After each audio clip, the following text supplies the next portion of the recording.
Les déclics, je l'ai surtout senti au début du mois de janvier et ensuite progressivement donc, en janvier, février et mars parce que j'arrivais de mieux en mieux à enchaîner les questions, à comprendre les logiques d'un sujet et aussi à comprendre ce qu'il y avait derrière certaines notions à travers des démonstrations par exemple. Mais je dirais que c'est surtout pendant les révisions, lorsque je faisais donc presque 5 heures de maths par jour, que j'ai compris qu'il y avait des notions que j'avais complètement assimilées et que je savais appliquer à d'autres situations.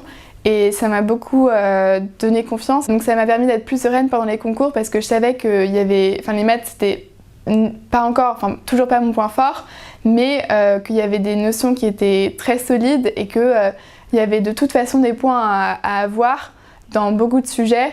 Et ces points je les ai eus et c'est ce qui m'a aidé à avoir des notes très correctes, donc de l'ordre de 14 à 17 pour toutes les épreuves de maths. La première fois qu'on a fait des sujets à HEC, je me souviens que c'était assez dur parce que c'est un gros bloc de questions qui n'est pas très beau à voir et qui ne donne pas trop envie. Après, on a commencé par les questions les plus simples, ce qui m'a permis de me rendre compte que oui, il y avait des questions qui étaient en tout cas plus faciles que les autres dans les sujets et qui étaient carrément abordables pour des élèves qui n'étaient pas forcément très bons en maths. Et donc c'est en faisant ces questions qu'on peut comprendre aussi l'articulation d'un sujet et qu'on prend confiance ensuite pour la suite. Ça m'a donné confiance pour tenter des questions qui étaient un peu plus dures ou qui demandaient beaucoup plus de recherche. Et ça rend très heureux de réussir une question comme ça après avoir fait des questions qui étaient plus abordables. J'ai commencé à me dire qu'une parisienne ou même HEC était possible en milieu d'année, donc au mois de janvier environ, à quelques mois des concours. Parce que je voyais que je progressais beaucoup et que même dans ma prépa, j'arrivais à obtenir des meilleures notes au DS. Et c'était vraiment très motivant parce que quand à chaque DS on a un peu mieux qu'au DS précédent, on se rend compte que finalement le travail paye et qu'on arrive de plus en plus près du but.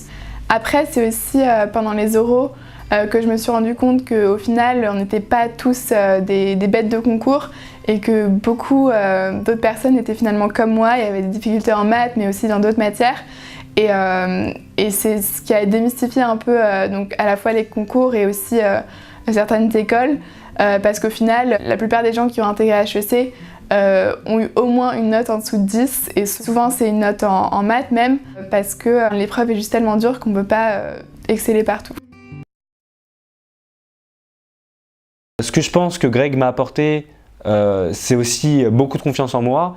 Je repense notamment à ce SMS qu'il m'avait envoyé après la maths 2, puisque en fait j'ai sorti de maths 2, j'avais trouvé ça horriblement dur, je pensais avoir 3, puis je lui ai envoyé un message, je lui ai dit Greg, j'ai totalement raté, et puis il a essayé de justement me réconforter, m'expliquer que si moi j'avais raté, les autres, ce serait aussi le cas des autres, et que donc du coup c'était relatif. Et c'est vrai qu'en fait j'étais là devant mon centre d'examen et je lisais son message d'encouragement, et ça m'a énormément aidé pour garder le mental et sur les épreuves suivantes. À partir de janvier, j'ai remarqué que j'arrivais mieux à suivre pendant les cours, même si les notes n'étaient pas toujours présentes. Là où c'était le plus flagrant, ça a été pendant mes concours, parce que pendant les concours, j'arrivais à enchaîner les questions sans sécher, bon, même s'il y a forcément quelques questions qui me manquaient. Et je me sentais plus à l'aise qu'au DS précédent. J'ai eu deux types de déclics. D'abord, durant le premier stage, j'ai appris à lire et à comprendre donc des programmes informatiques, mais je ne savais pas encore en faire par moi-même, même si je commençais quand même à développer certains réflexes. Puis en retravaillant le premier stage chez moi, j'ai vraiment su faire donc, des exercices entiers, des programmes tout seul par moi-même. Le premier exercice que j'ai su faire par moi-même, c'est la méthode de Monte Carlo, un exercice qui permet d'approximer une somme ou une intégrale. Et vraiment, ça c'est la clé en informatique, non seulement de comprendre, mais surtout d'écrire par soi-même un programme informatique. Et c'est ce stage donc, qui m'a permis donc, de développer ces mécanismes.